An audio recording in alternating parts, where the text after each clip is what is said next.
Hi, everybody. Thank you for joining us this evening. My name is Tali Reiner-Brodetsky from Philadelphia. I'm the co-founder of Hope for Israel Alliance, HIA. Before we get started, if you need captioning, there is information in the chat for your use. HIA is a grassroots Zionist movement led by volunteers across the world. We advocate for the people of Israel against anti-Semitism, and most importantly, the campaign for the release of the hostages held by Hamas. Today, we mark 545 days that they are still in hell, and we will keep fighting for them until the last one returns home. This webinar is produced by HIA and Aid Coalition. Aid Coalition is a U.S. not-for-profit organization whose mission is the strengthening and the preserving of the democratic foundation of the State of Israel.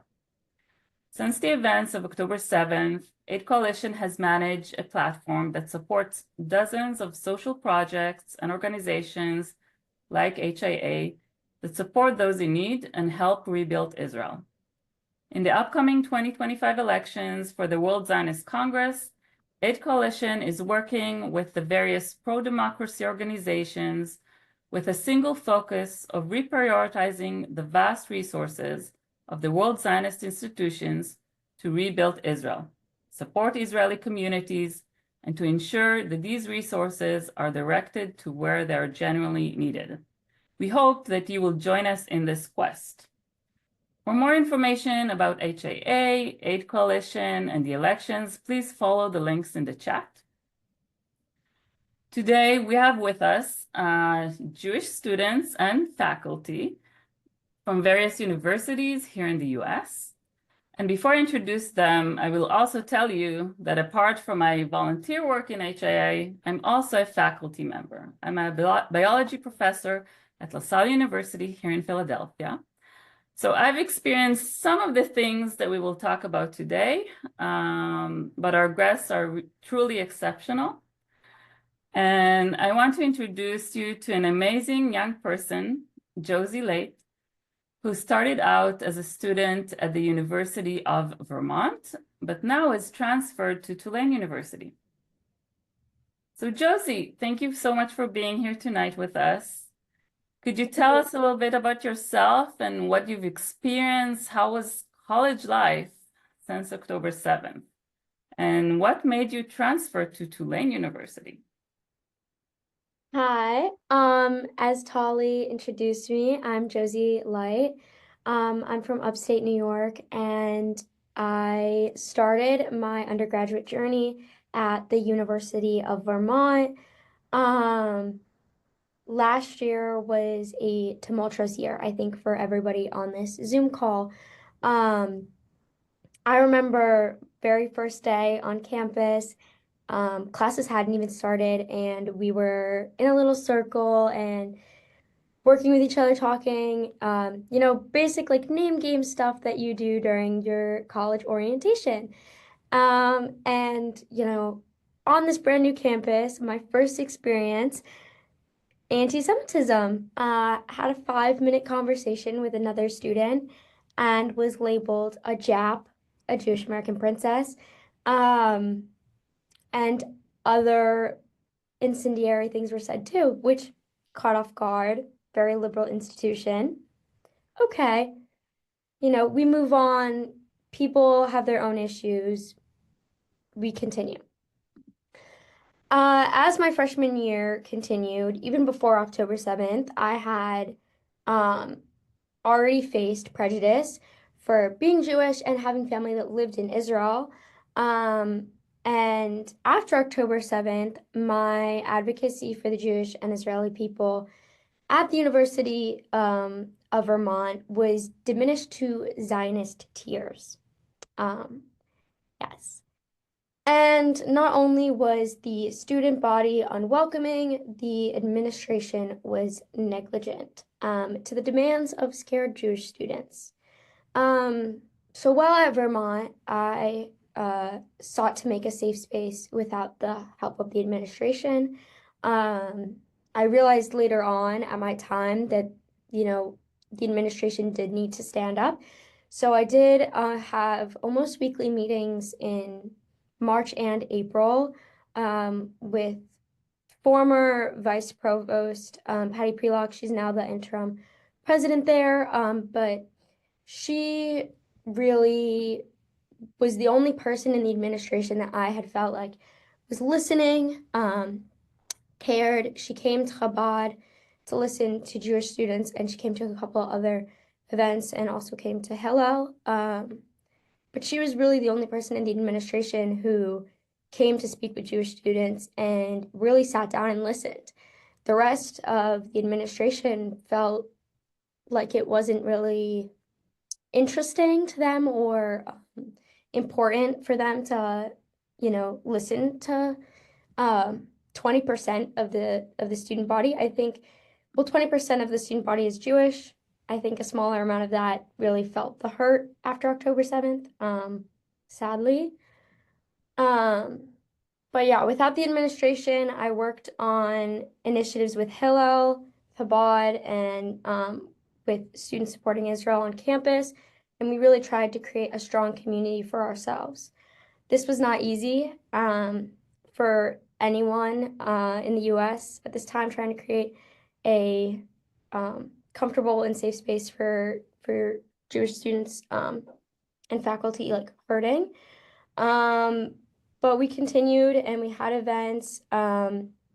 We had people counter protest events, or some of the events we had to even hold in secret. And after we would post about them, people would go on Yik Yak or Fizz or whatever you call it on your campus, these anonymous platforms, and speak negatively about us and how we were too scared. And we were. Could you tell us more about these platforms? I think I mean, I know I'm not really familiar with that. So for our older crowd, what are these platforms? And Yeah. So there are these platforms that universities have that you sign up with your email, but on the actual like interface, they're anonymous. So you type something, whatever you want, kind of like on Twitter, you post something. So if someone was like, "Oh my God, cute dog on the quad," maybe post a picture of it and write that. And then people can like upvote it or downvote it. Um, so in terms of anti-Semitism on campus, people would post about individuals, including myself, um, and would like say all these nasty things. And then other individuals on campus anonymously would upvote it or downvote it. So it's really toxic, as is you can anybody understand. managing these platforms? I mean, if these are run by the university, you have to log in with your university email to that. No, so that's the complicated thing. You sign in like with your university email so that you're part of your specific university's kind of like online community.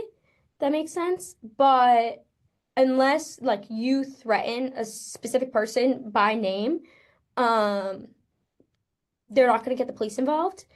If you do threaten an individual person by name, which these people were smart enough not to do, they would just threaten people using nicknames or descriptors. Um, then the university police, I'm pretty sure, I'm not sure if any other police would get involved. University police can actually contact like Fizz, Yik Yak, these platforms, and get your email, your student email, and then they would know your identity. But basically, unless someone is threatening an individual person by name or threatening like a specific organization or like event and saying that they're going to do something, like university law enforcement cannot get involved. So Um, basically, this was going on these platforms. Students were being harassed. They were publishing your pictures and calling you various names, and nothing's being done. exactly. Yeah. Um, so on my campus, I had a plethora of nicknames that people would call me on Yik Yak. and would threaten to like hit me and like scream at me. So yeah. Wow. So was there eventually one thing that this made you decide to transfer? Wow. I'm sorry, I'm getting emotional. Yeah, yeah. I thought I wouldn't. Um, It sounds horrific. I can't imagine experiencing this, and there's no adult in the room, right?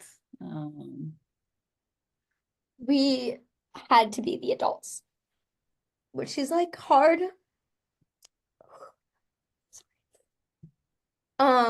Yeah, there was like a bunch of different things that really, wow, I'm just so everyone knows I'm the most emotional person in the world. I cannot get through any movie without crying, so like bear with me. I'm so sorry.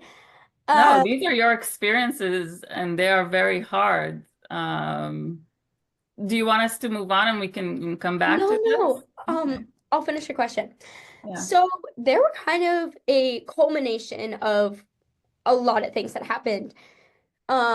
Losing friends, right when you get to a very new space, and then having people scream in my face on campus, having people threaten me, um, even people who were off campus, so individuals who lived in the greater Burlington community, would stop me in public. So, um, Wow. yeah, like just like in downtown Burlington. So very just like uncomfortable, unsafe place for me.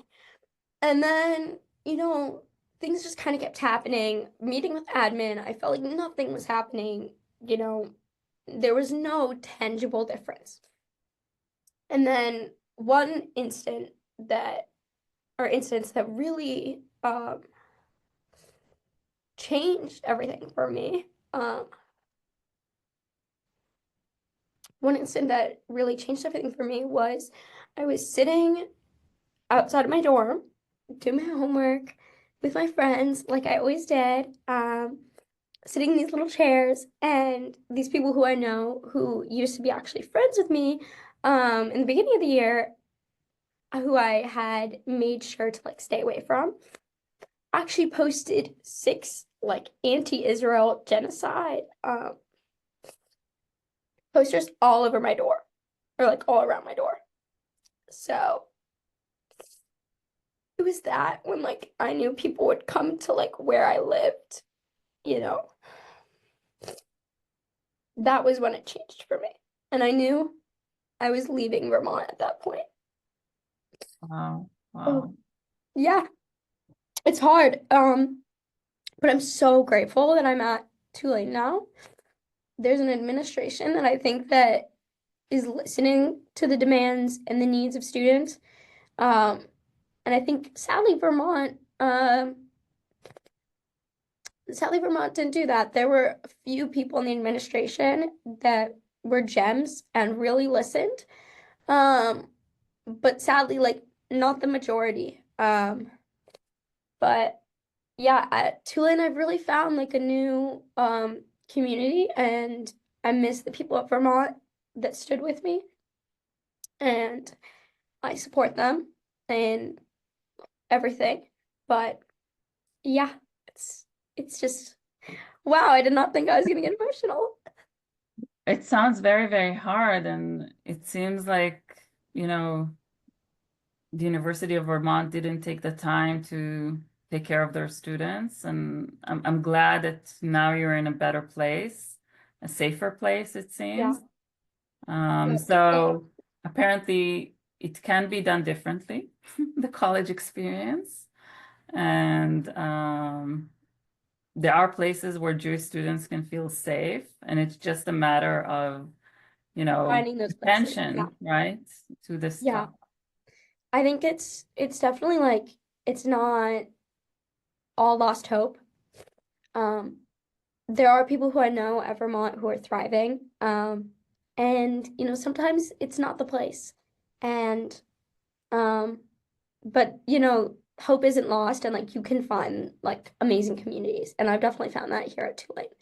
Um, so it's been a good change, and obviously I can talk more into like specific instances of anti-Semitism because I kind of got sidetracked, but Yeah, yeah. well, let's talk about it more later. Okay. We're going to move now to hear a little bit about what's going on in Columbia University, which has been a lot in the news regarding anti-Semitism that's going on there. And we're glad to have two members from Columbia University here with us today. We have Gil Zussman, who has been in Columbia for over 17 years. Is that right, Gil? And is now part of the task force against anti-Semitism. So Gil, can you tell us a little bit about yourself and what's going on in Columbia? Yeah, thank you. So before I start, I really want to say to Josie that this is really sad to hear, and I think if this type of harassment and discrimination was aimed at any other minority, we would, 17 months ago, this would be gone and done, right? So that I think the core of our issue here. So going back to what I've been doing, so I've been in Colombia almost 18 years. I did my PhD and everything else in Israel before joining Colombia. I did a postdoc in MIT. And right now, I have two sons that are students at Columbia. My youngest son was at a school at Columbia, which is an elementary school related to Columbia. My wife works here. So we've been and we live in Columbia housing. So we've been very embedded in the community. And I would say for 16 years, we knew that there are some pockets of hate somewhere on campus, but we were never exposed to that, despite the fact that I had a son that graduated and now a PhD student and so on. We were never exposed to all of that. So actually, the post-October 7 events were really a shock to all of us. So in some sense, after October 7, along with my wife and several other people here, we started the Hostages Forum in New York with Omer Granot and others. We focused on that. Michal is very involved in the Israeli community in New York. She's the head of the Israeli Scouts. And in some sense, we focused on that.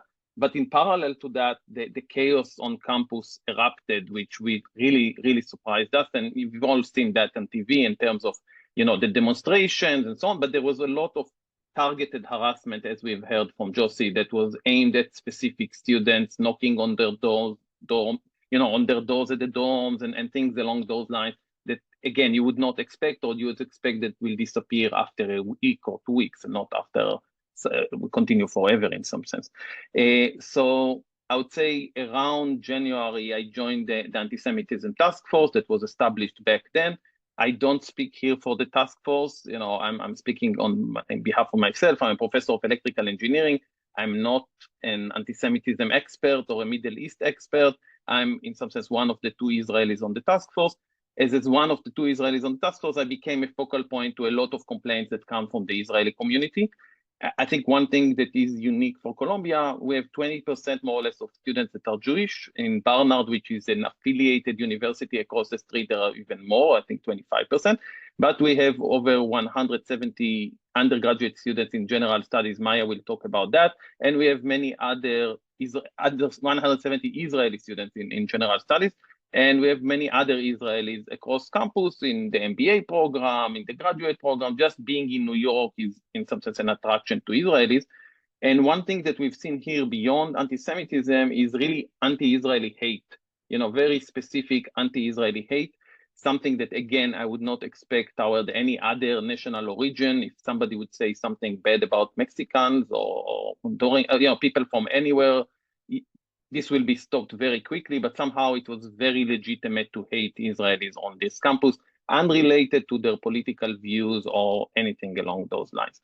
So I would say this occurred. I joined the task force. We had many demonstrations here, as you probably have seen on TV during, the fall and spring of 2020.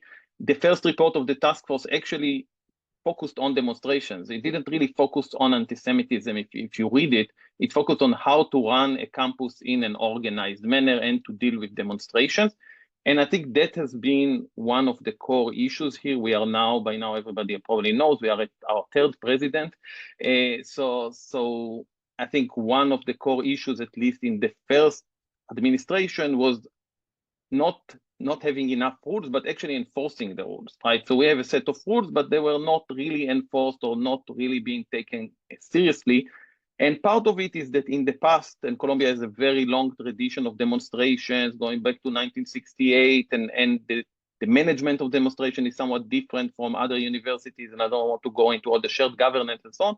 But in the past, the demonstrations were against the system in some sense, the oil companies or something, but they were not against other students on the campus.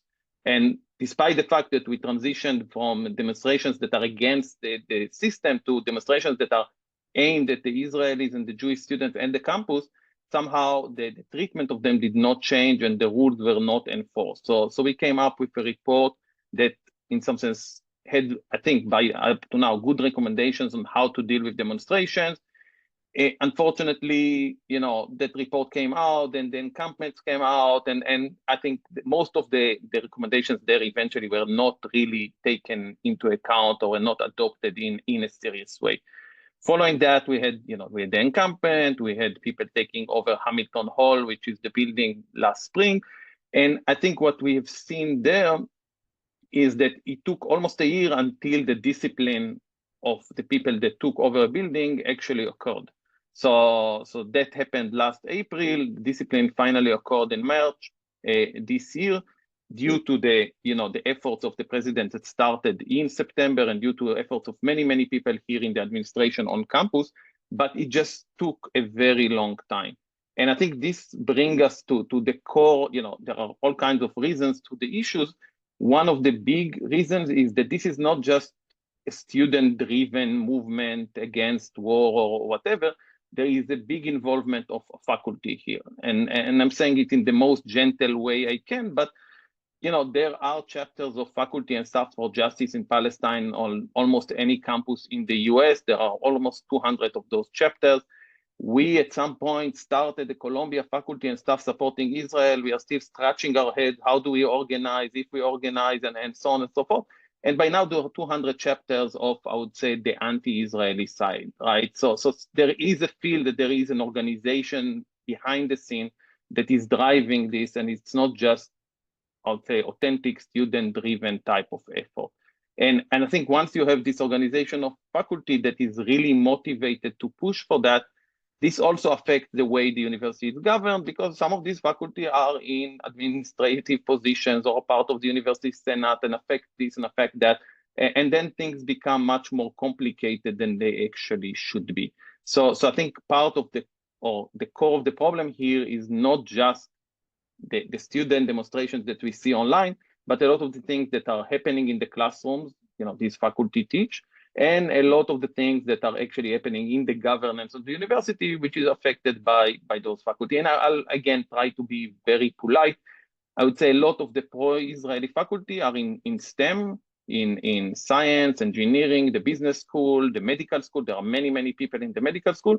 And a lot of the anti-Israeli faculty, and I'm purpose calling this anti-Israeli and not pro-Palestinian, because I think many of us are for solving the Palestinian problem, but this is really anti-Israeli type of activity, and many of them are in the humanities. If you look at the letters that were signed here, there were about 400, I'm being very straightforward in some sense, there were 400 signatures on our side, 150 signatures on their side.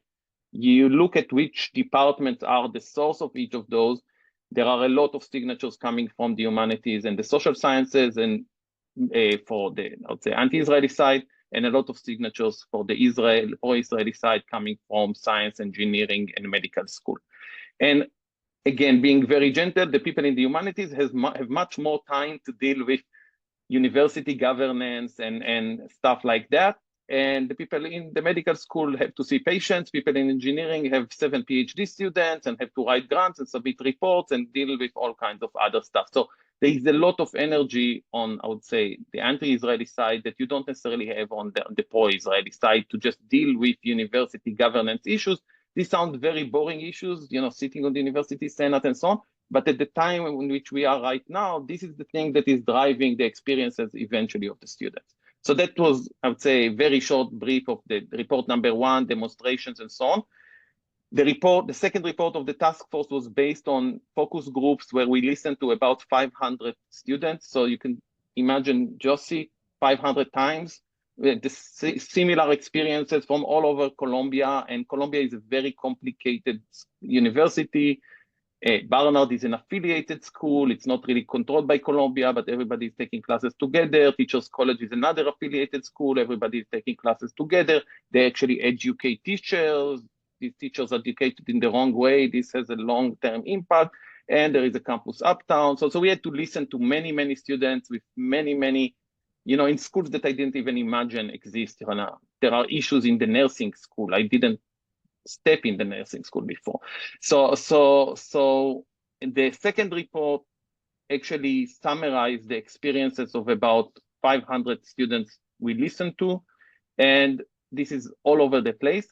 Beside anti-Semitism that we've seen something that I think is quite unique to Colombia or very prominent in Colombia, which is terror support. So there is clear support to terror organizations here, at least in the fringe of some of the student groups. And that is really something to me, it's really disturbing, because these terror organizations are not just against Israel. If people are walking around and supporting Hezbollah killed over 200 Marines, US Marines, right? This is not an Israeli thing anymore. So there is something that is very, very strange that is happening on this campus, which is related to terror support. And that came out from listening to the student and understanding what's going on this social media, or what's happening in SideChat, which is this discussion forum, and other places. And initially it was very difficult for us to make the case this is really happening. I think by now, even the New York Times, if you read the articles, understood that this is something that is happening on our campuses and is very, very strange. And this brings me to the current situation. The year started, again, we had a new president that started in September. I think a lot of the systems were improved. If students complain nowadays, the complaint goes somewhere. I would say if student complained in 2023 or the beginning of 2024, it was very difficult to know what happened with the complaint. Public safety has been strengthened. The systems have been improved. I would say the procedures have been improved, but still the situation, I would say, on the ground did not change very significantly. We saw a few weeks ago students, taking over a Barnard building, actually injuring a security guard and sending him to the hospital. The few days afterwards, they took over another Barnard building. Barnard is not Columbia, something that I learned along this year and a half. It's a separate university. Barnard called in the NYPD, 9 students were arrested. Half of the students were actually Columbia students that were on the Barnard campus and were arrested on Barnard. So it's a very complicated ecosystem. But if you start digging into it, it's not just the students. They opened back doors to Barnard and people came from the street and entered into the building, right? So we are, being an urban campus in New York City and not, in Vermont or Tulane, we have a lot of people that want to participate in this, right? So that makes the place, I would say, much more vulnerable. People, something happened today. People show up from downtown in 15 minutes. People that are not Columbia students, but are standing at our gates and standing, where students are crossing the street between Columbia and Barnard, or students are going to their dorms. This is a very urban campus. So the impact of being in the city and being exposed to all the people from the city that want to participate in all of that really makes it very, very difficult to somehow take the level down here. So that's, I would say, where we are. As you've known, right, another president left her position and she went back to the medical school, and we have now a new president. We are all hopeful that now things will somehow stabilize, and some of these things that should have been done a while ago will be resolved. So that's my optimistic conclusion. So do you think, are things still shaky because not enough was done yet, or just handling it is too slow? I understand, the administration, the Trump administration, and is trying to refrain federal funding from Columbia because Columbia hasn't taken some steps. So I guess what steps are still needed to be taken that haven't? So I'll again try not to get myself in trouble here. the last thing you can say about me, as you know, is I'm not a Trump administration supporter.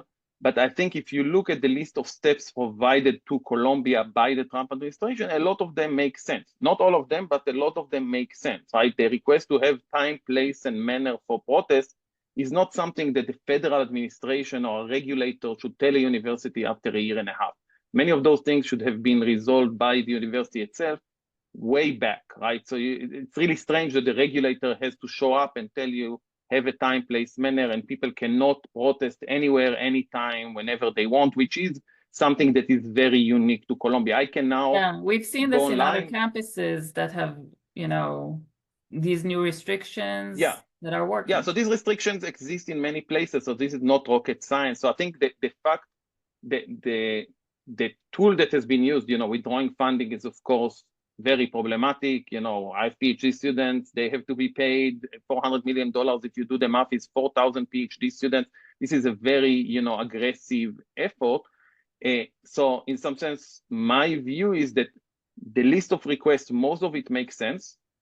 These things should have been done. And Colombia actually in its response said, we started doing many of these things already. And I think my personal view is that these things should be done. Colombia should reach an agreement with the federal government.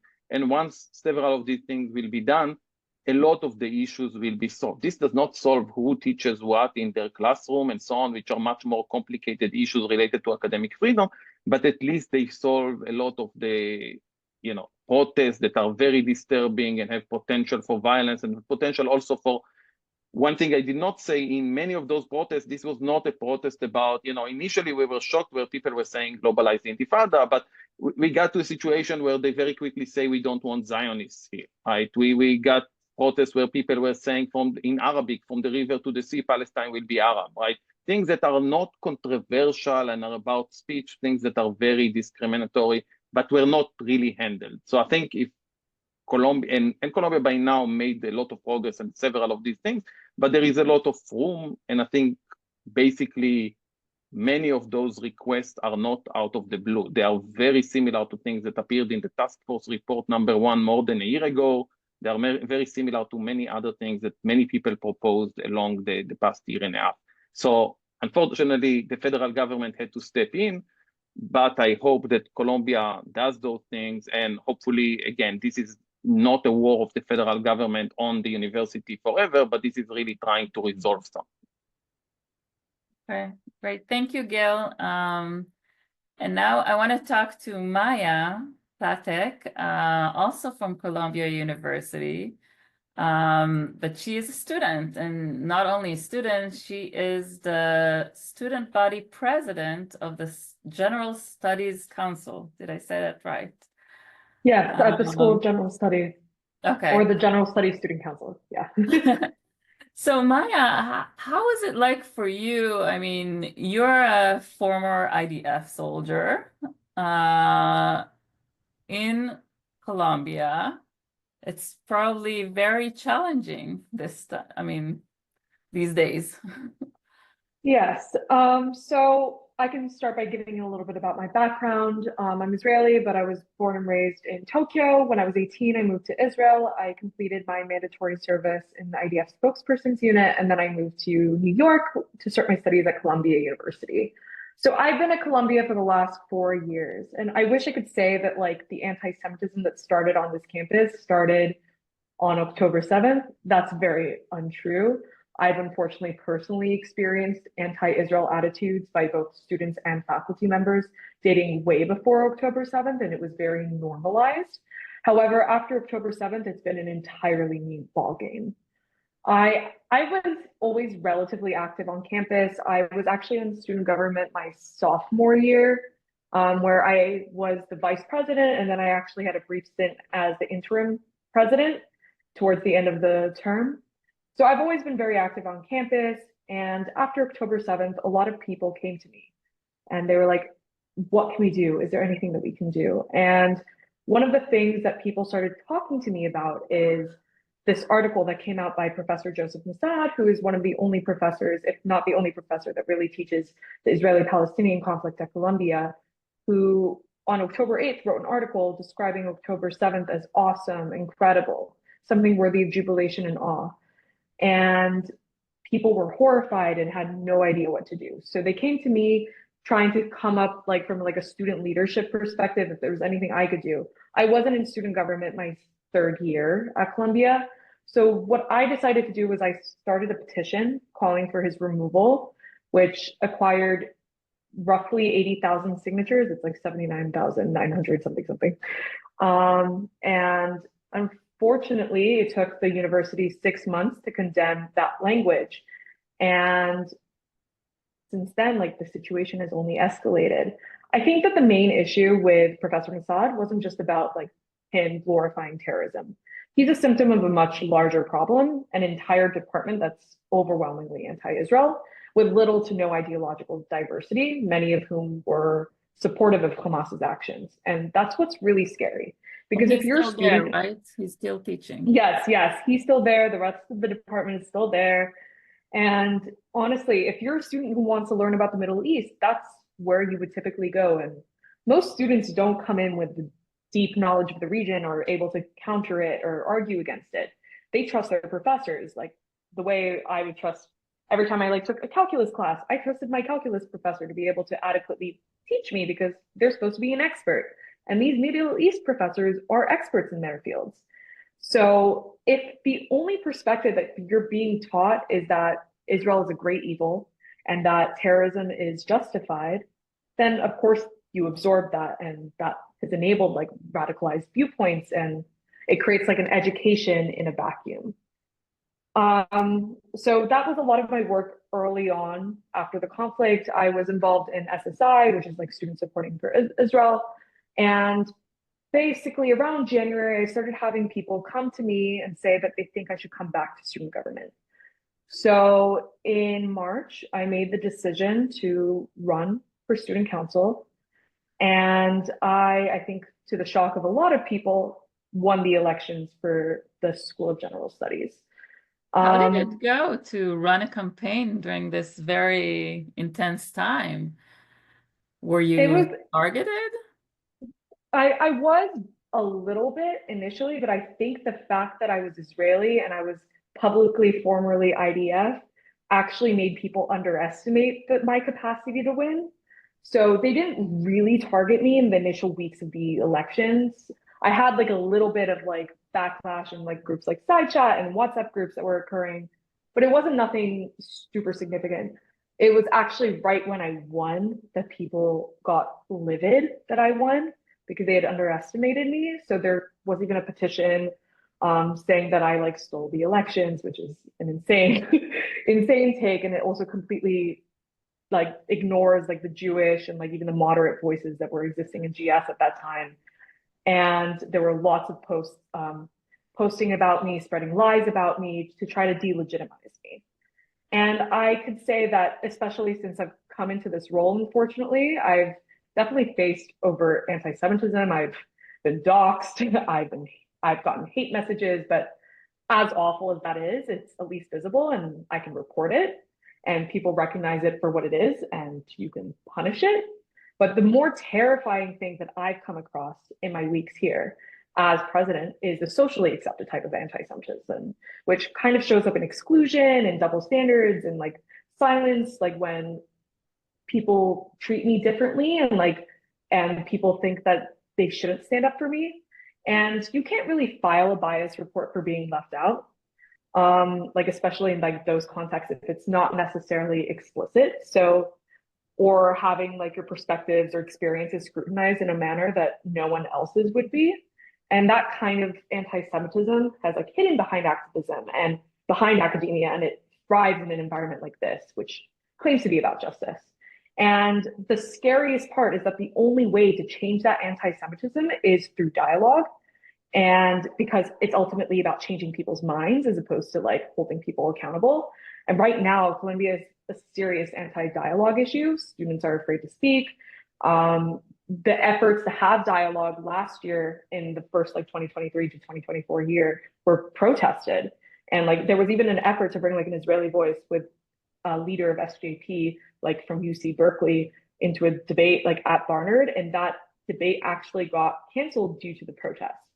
And this year, there's been more efforts to push towards dialogue, but honestly, there's a lot of social media pressure to kind of shut down those efforts. People try to villainize it and people try to silence it because they don't want people communicating with one another. So if dialogue is dead, how do we change people's minds and teach people nuance and explain to them what anti-Semitism is?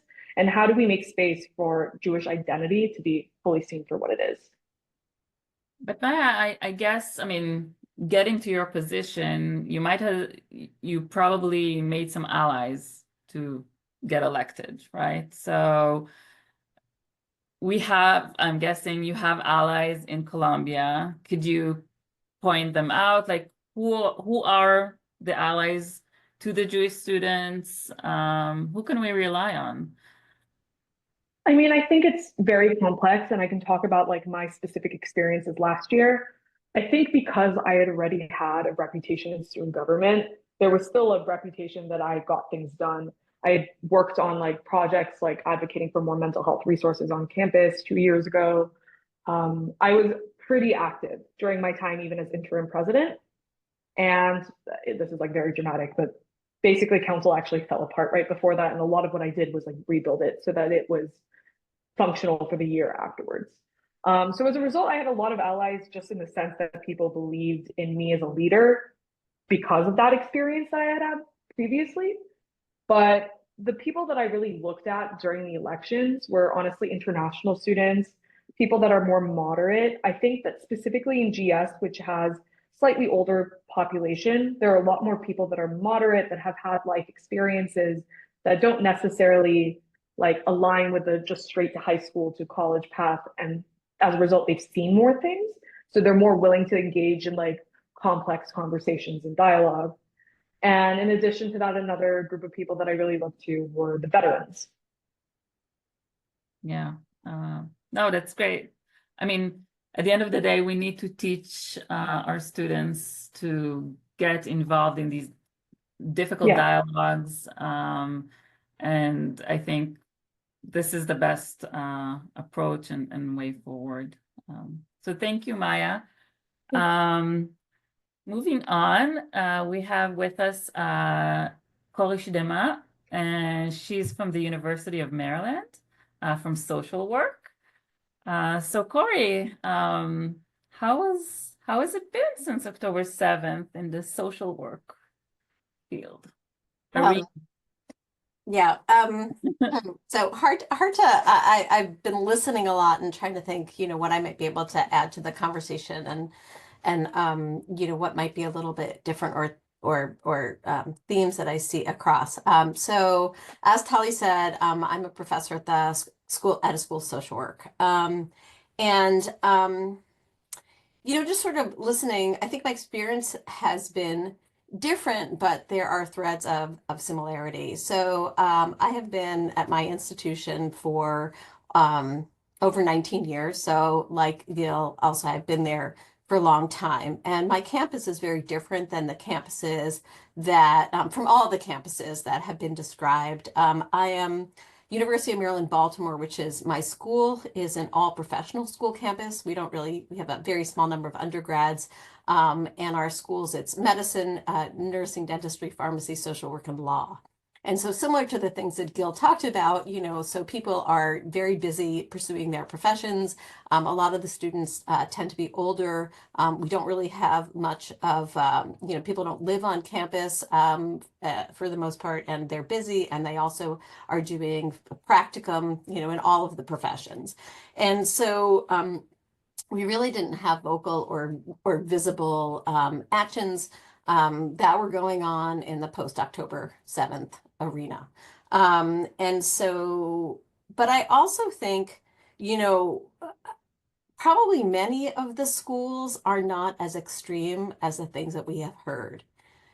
And yet there are still problems and concerns. And so I think we need to remember that manifestations of anti-Semitism, no matter where they come at and what they look like, need to be addressed. And we might, if we think that it only looks like, let's say, what is happening at Columbia and what is happening what was happening in Vermont. You know, there's a whole spectrum here, and we need to pay attention to all of the experiences.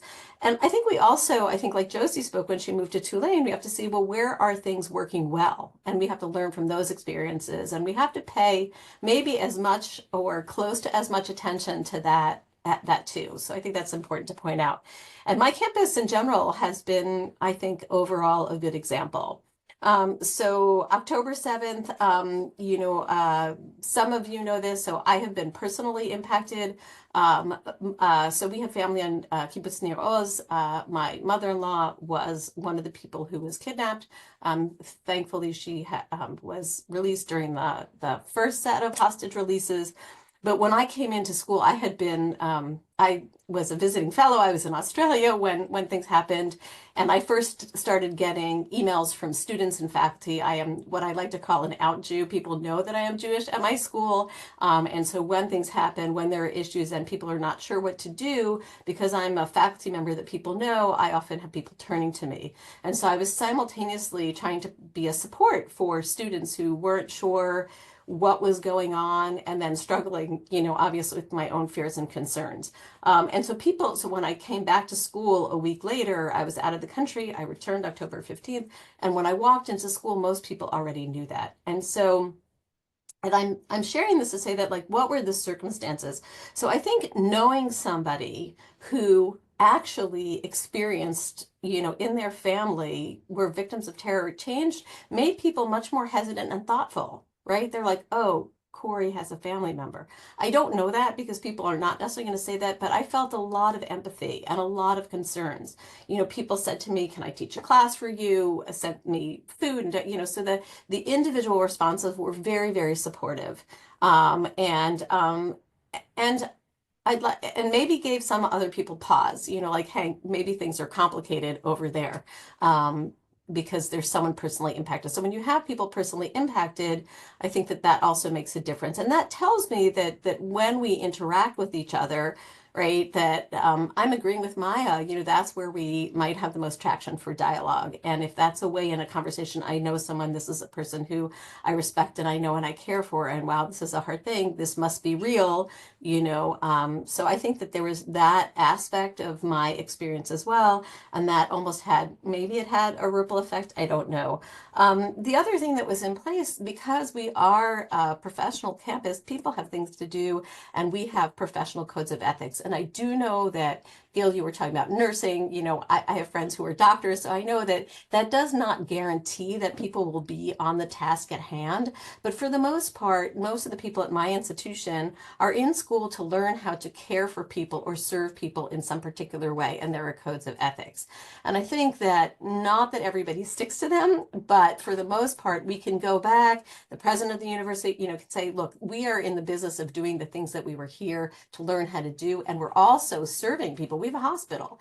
And so we need to just treat people as this is a patient or this is a client, and this is what we could be focused on. We could have other views, but we actually need to provide services. And so I think that was also helpful to remember, what is the point, you know, why are we coming to this university, and can we draw on the professional skills that we're learning to help have empathy, be open to dialogue.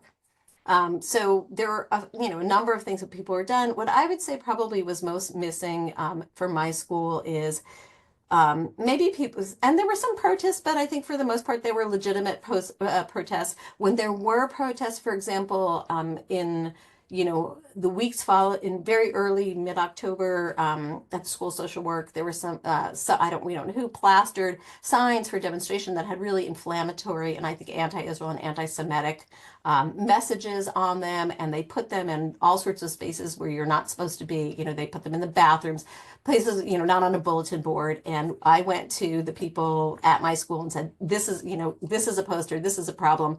I'm about to walk into a classroom. Can you remove them? And right away, you know, people gathered, these were removed, they were recognized for what they are. So for the most part, I found that people were responsive when they understood what the issue was. But initially they're like, well, what's the problem here? And then I would have to say, say, well, what this means is when you say from the river to the sea, what this means is, and so I think there was also an education component. There were people who truly did not know. And when it was pointed out, and I said, right now I see this, and it's 2 weeks after October 7th, this to me is traumatizing, and so they were pulled down everywhere. And when they came up again, the people who were responsible for taking care of the public spaces, it wasn't just Jewish people, but so there was responsiveness when things were pointed out, overall. But I would say the thing that was probably most missing is people were afraid to have dialogue. So even when people were mostly empathetic or caring, I think there was some fear that it might explode, or that we wouldn't be able to continue to be together, or to carry out our mission. And so I still think that we are not quite clear on how we have conversations, right? There's still a hesitancy, and we need those conversations. We need to ask, what happened? What do we need to do together to work together? And that's something that I would like to see a little bit more of. Just to say, maybe to say one other thing, I am part of a group of about 75. So one of the things that we did is I have a wonderful colleague that Tali knows, Mayan Lewenthal. She and I together, who's also a social work professor, she and I got together, and we sort of very quickly, I think in November, felt a need, because we were hearing from social work students and faculty. We put together a WhatsApp group that now has about 75 people, from postdoctoral fellows through deans and directors, and anywhere in between. And so we have actually noticed that in the professional space, we have a lot of concerns, because there are schools of social work, and there are that are not responding, that are excluding people, that are doing some of the things that were described here. And so I've seen that this really, really varies across the country. And some of the things that we are trying to do is to get our profession to live by its own values, right? So one of the things that we've done through that group is we have a research project. So we're doing qualitative interviews with social work academics across US-based social work academics across the country. And I'll say that the overwhelming feeling is a worry about how we were preparing the future social workers, right? Of what are we teaching in classrooms, and some of the concerns that were raised here. But one of the things that is most sad to me is that in a lot of the interviews, people feel like that they had ascribed to a set of values, right, that had to do with openness and empathy and listening to people and dialogue. And those values either, they felt betrayed. In some ways there's a feeling of betrayal. And so the question is, and some of it is also inward. What have we done wrong, right? So have we been doing research on Jews and social work? Have we been doing research on anti-Semitism? A lot of us have not, so we're trying to also build a knowledge base. So drawing on the skills that we have as academics, what can we learn about the experience of Jewish people on campuses and in general? It's sad to hear people who are feeling that, profession that they might have dedicated their life to, now they're not really sure how they fit in when the values are not evenly applied to everybody. When there are some people who are saying, yes, we can be empathetic, just not to Israelis, or we can be empathetic, just not to Jewish people. And that's a really hard feeling to live with. And I want to be really clear that I'm not experiencing that at my school, and I feel very lucky.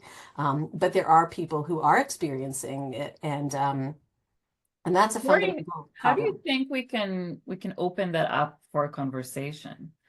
Because at the end of the day, we're all humans that need to talk to each other to solve these things out, right? And like you said, people who knew you and knew your personal story, they felt the empathy. And so it's when we don't know each other, then we don't understand each other, right?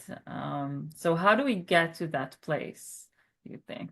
I think part of it is the question that you asked, right? I mean, I think we have to, try and not be, I was listening to Josie. Josie, I texted my husband and asked him to bring me a tissue when you were talking because I was crying, but, which of course he didn't get the tissue, so I think that we have to think about, there's an expression that we use sometimes, you think about the tables at which you sit. So where are the places that we have connections, or where are the places that we have power? So I say to students, like, I am a place for you to talk to me. Students, for example, are coming into universities. I think I just want to say that and just name it here. As faculty, we're there, we know people, so we might know who to turn to. Students don't, right? It's not where they've been living their lives. They might be freshmen, they might be sophomores, right? So I think one of the things that we can do is, if we can signal to each other that, we are safe, I think we also might do that with each other in terms of colleagues. So people will say something to me and I'll think, oh, I think this person is, signaling to me or telling me that they're empathetic, and to use it as an opening to conversation. I'm not 100% sure, but I want to say, like, I have had a lot of conversations, and I think also, if we check ourselves, one thing that we do when we're under attack, right, is sometimes we turn in, like, it's natural to turn in and turn to ourselves, right? We're going to seek out other Jewish people. But I hope that we can both turn in and turn out. And if we can support each other, that's a lot of what we've done in this group. We have rapid response groups. That's to, like, someone writes an op-ed and we want to respond, but that's also, I had an interaction, can someone help me? So we do that in our WhatsApp group, right? We've started a Jewish community dialogues on our campus that everyone can come to.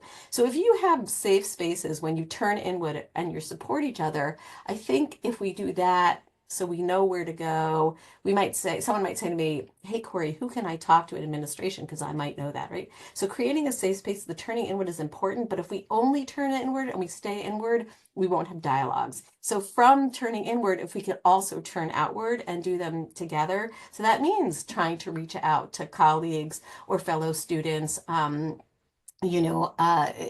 you talked about the international students. So I've had successes with conversations, and also thinking about where have maybe I missed something, right? So I had a colleague, one of the staff members say something, and I might get this wrong. She's from India, and she was telling me that she has family in Pakistan, and they really struggle with exclusion.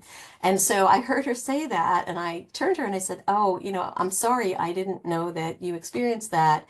And that was an opening to a conversation, right? So also listening to what are other people struggling with, and then use them as a way to talk. Because I think, Ma, that you probably also got elected because most people want to talk, but they're just afraid. I've had people say to me, sorry, the last thing. Sometimes I say to people, you can ask me any question. If you're not attacking me and you really want to know something, I will know that.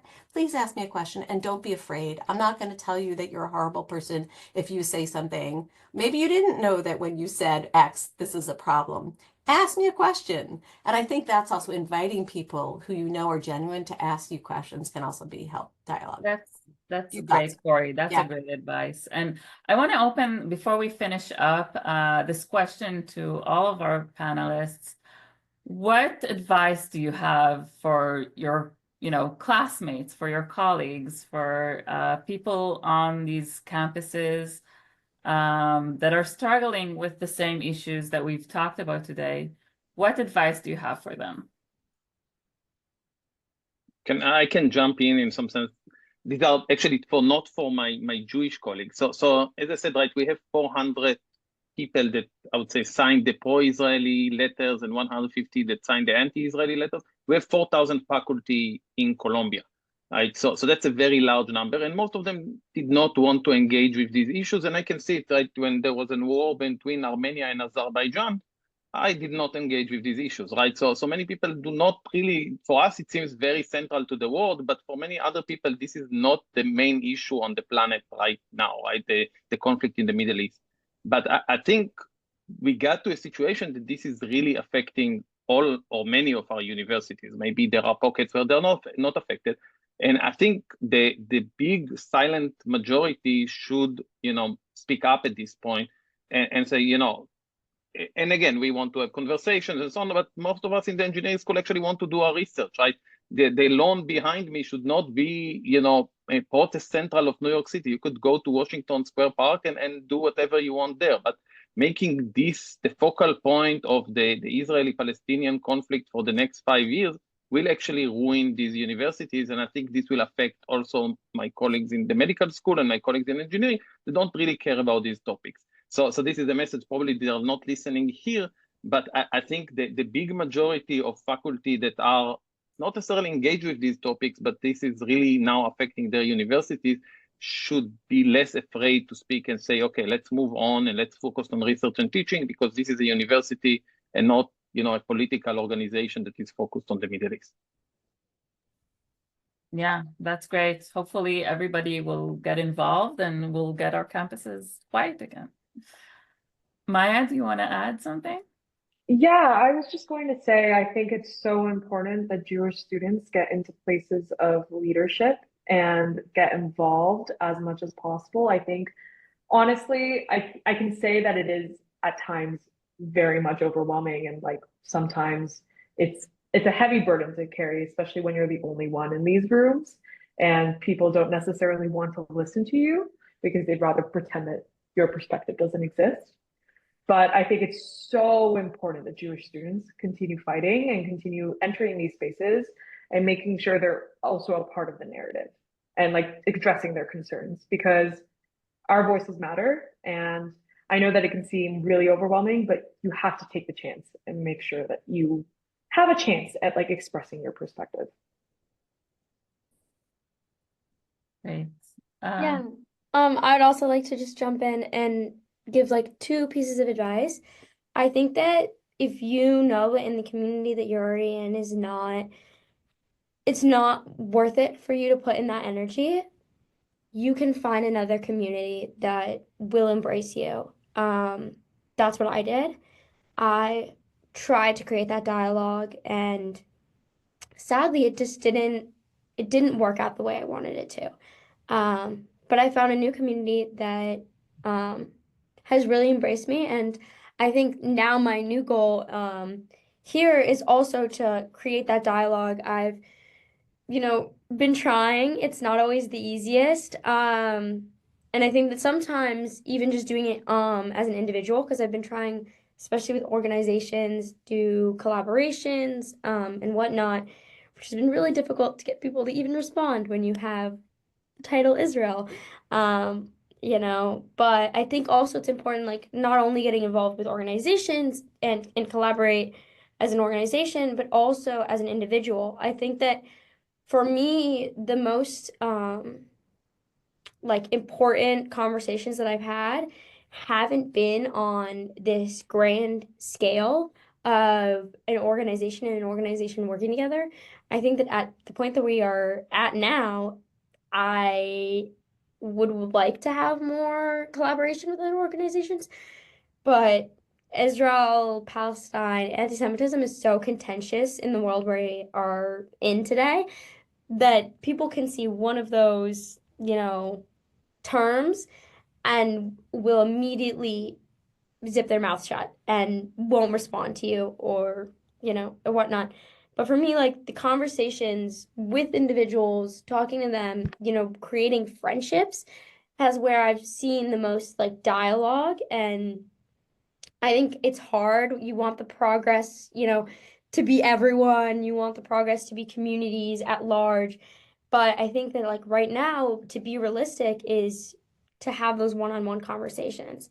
So those are my two pieces of advice. Find the community that will embrace you, and, to work with individuals also that will embrace you. Yeah.